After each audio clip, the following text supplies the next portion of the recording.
Hey tubers, me again. So most of you guys wanted to see the backpack blowers repaired.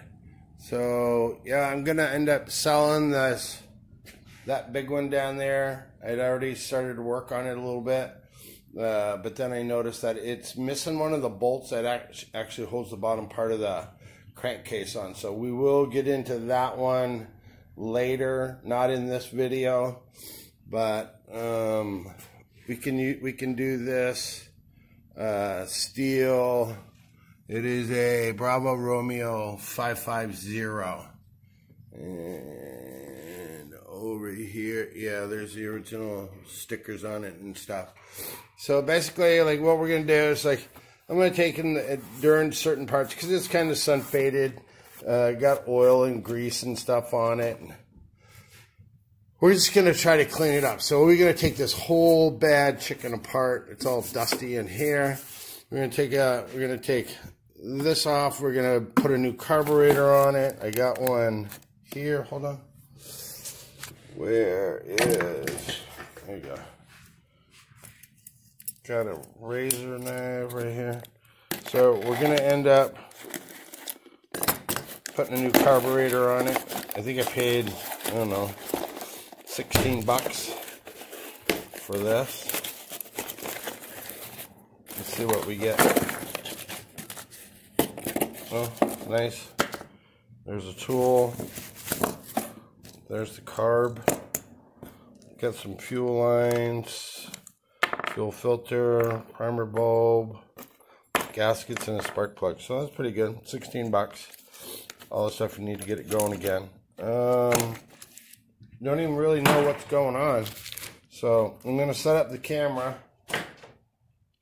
and just to get it going, probably all I would do is like take this cover off, remove, this, get the carburetor out of it, and just run it. But since we want it to look nice, we are going to do some painting and stuff. There's going to be extra steps in here that you don't normally have to do. So keep that in mind, like when you guys are trying to bust my chops. But I already noticed that when down underneath of here, turn on my torch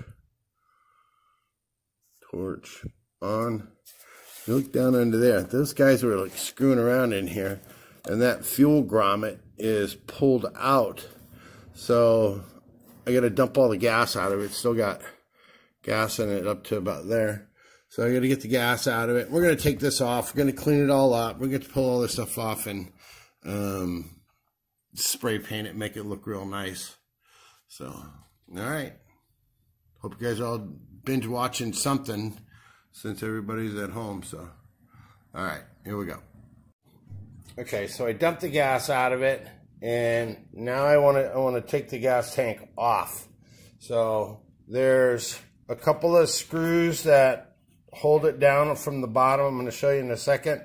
But the way that the chassis goes down and around is like you have to actually undo the chassis parts first in order to get, I think on this one, in order to get to the T27s that are actually holding the gas tank in. So I know that's how it is on. I pushed a button. Sorry guys. It's only 2 seconds later. All right. So I'll put the gas cap back on. There's a bunch of. We're gonna clean it anyways. Whoops. We're going to clean it anyways, but there is a bunch of crap down inside that tank. So,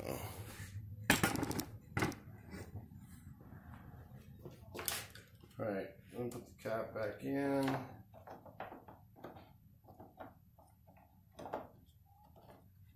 Turn, lock. All right. And then actually, here's another thing, you guys.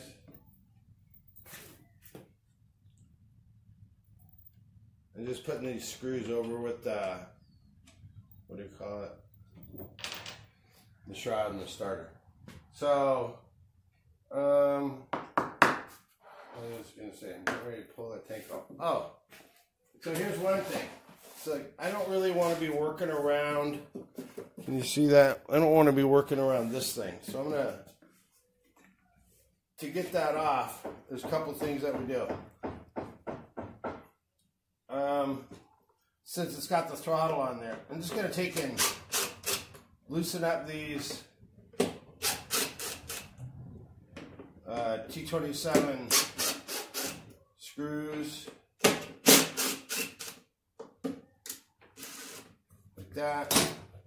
And usually you can just take and pop that bed chicken out of there. Of course, not when you're on going live. Let me get a screwdriver and pry that open.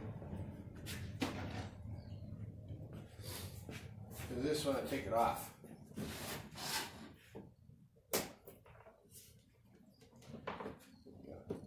Pry it open just a little bit.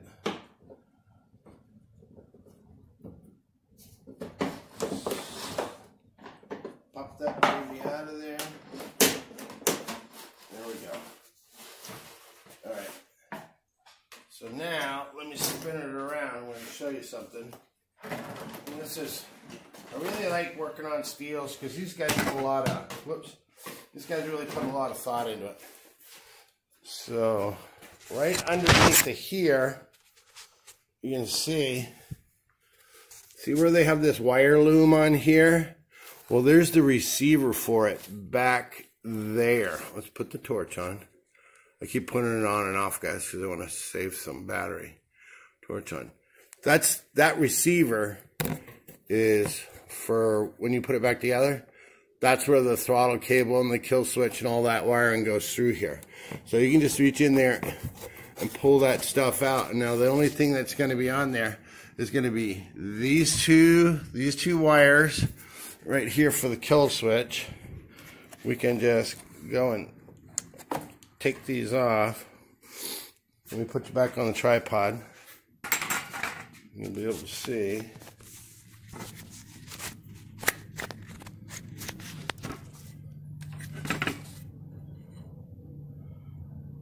There you go. You can't mess up those wires because they're two different sizes. So it makes it pretty easy when you go to put them back together. Got a little screwdriver here. I'm going to take and lift that one off. Lift that one off. See how Stihl does this? So you know right where it goes back in. So that disconnected that part. I'm going to zoom out. And then on the throttle part of it, I'm going to show you. I got to undo that one screw. There's a screw right back under here. Oh, they already got it out.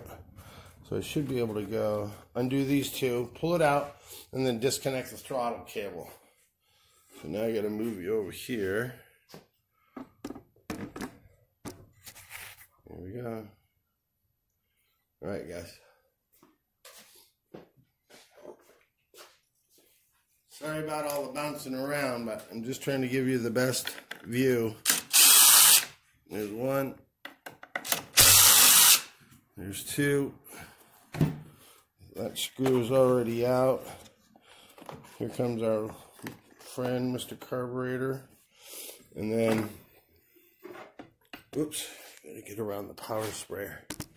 Right over here is the throttle linkage. I'm going to zoom you in. And the retainer is like it's a long barrel. It goes all the way through. So watch when I squeeze the trigger. Hopefully you're still in there. See how it goes in there?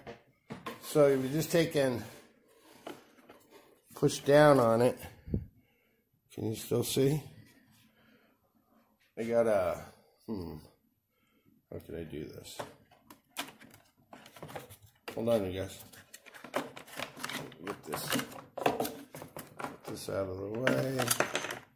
So to get it out, if there's no tension on the throttle, you just push up on the cable and it lifts out. Did you see it? And to put it back in, it's the same way. So you just kind of grab it, push it, it'll come right out. So once I release that, Here is the nozzle, the throttle, the kill switch. Everything is all off. So I'm going to put this over on the table. Put that back together.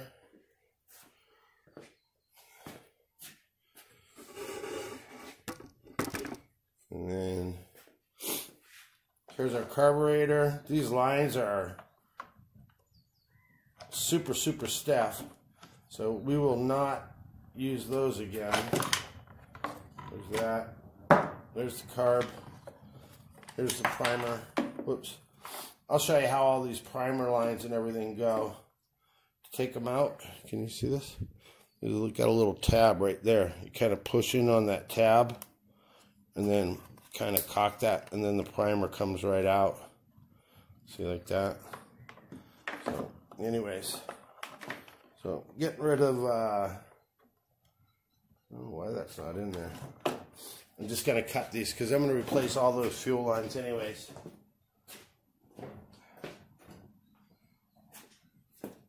I don't care about them. There's that one. There's that one. So no. Here's this big old piece of crap. I'm going to put that over on the board. Alright. Gasket. That was, I don't know. Did I rip that? It don't matter. So there's a breather down there. I'm going to find out what the heck is going on with this fuel ground. This actually, I don't know if you've ever been in there. There's actually two filters, one on this side, one on this side for this blower that feed into one line. There's kind of like a little T. Let's see if I can get it out. See, there's the first filter. Make sure you're in the picture. There's the first one, and then there's another one. So it just makes it, I don't know, so it can go on both sides. When it's down in the tank, it's supposed to be going like this for picking up fuel. So, but this is an issue for us, you guys. You have to check that out and figure out what the hell, what the heck. All right.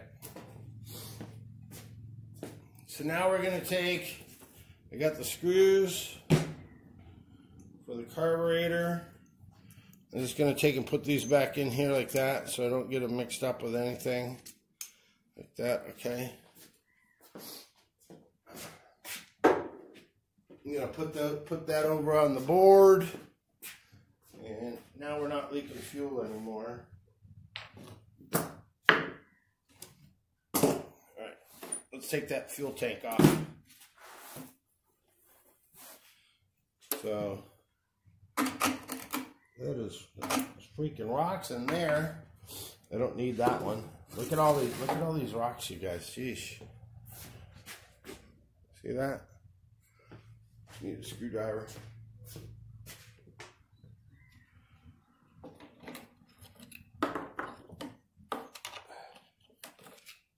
Two, three. That was perfect. 4,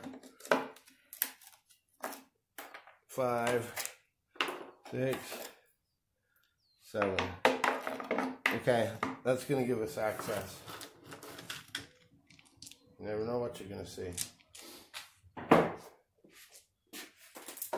Alright. So now to get this fuel tank off is going to be that screw right there, that screw right there. There's a rock in that one. I don't know if I could get that off if I wanted to. Okay, there's gas tank. Now it's up to you. But because see the thread pattern on these bad boys? It's because they're going into plastic. You definitely don't want to zip them in with an impact when you go to reassemble. So I'm just gonna, until I go to wash this thing up, and I did save the gas from the gas tank earlier when I drained it, and I'm going to use that as a parts cleaner for all this stuff. And then, like I said, this thing's got a bunch of crap in it.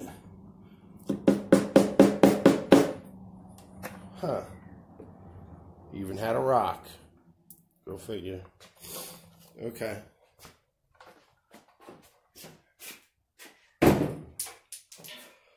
So that's how you take the gas tank off.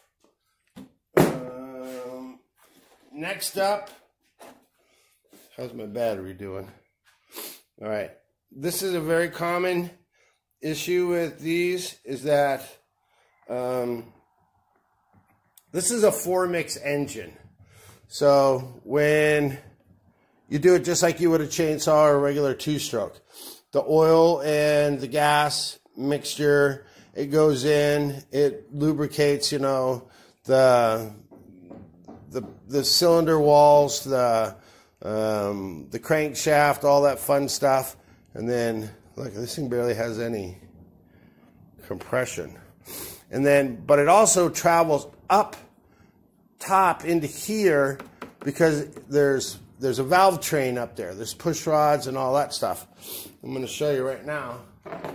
And I'm not positive, but I think they got to be adjusted at like 60 hours, maybe 65 hours when you get them. But look how good Stihl is about, you know, making all these things just stinking perfect. Holds that isolator boot, all that fun stuff. You gotta love it. So I'll put this piece of, or this screw back in for this piece of plastic. We're gonna wash all this.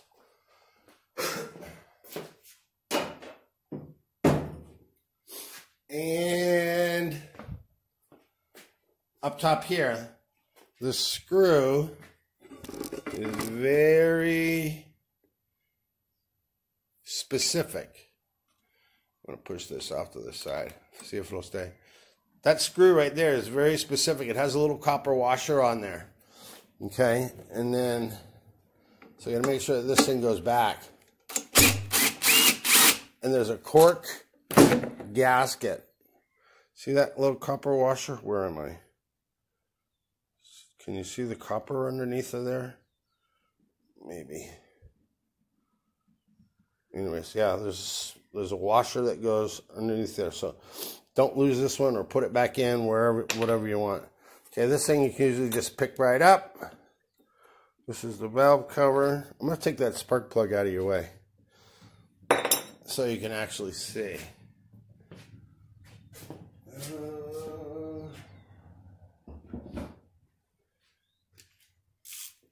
Hope everybody's doing good out there. It's kind of crazy. But, all right, taking out the spark plug. Let's inspect that too. See how it looks. It's not too bad, right? Not too shabby. Electrodes are worn down just a squidge from my angle, but good enough. Good enough.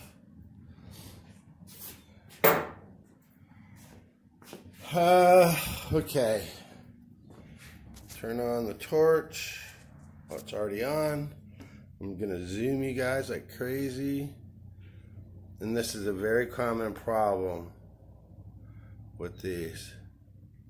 I think maybe you've seen me do this in other videos. But this is only supposed to have 5 thousandths gap. And that's just that's a little bit more than 5 thousandths. What it does is it sets your timing of the valves off. Let me turn this again, because I'm going to put the pressure on this one over here so I can relax this one all the way. And then I want to check the tolerance on that. Okay, so see this one going down over there on the right? That leaves all the pressure off on this. This one's pretty close. So we'll double check that with a feeler gauge. But I gotta get my gauges out, guys. There we go. That one's definitely off. Okay, go get a beer, pause this, and then come back.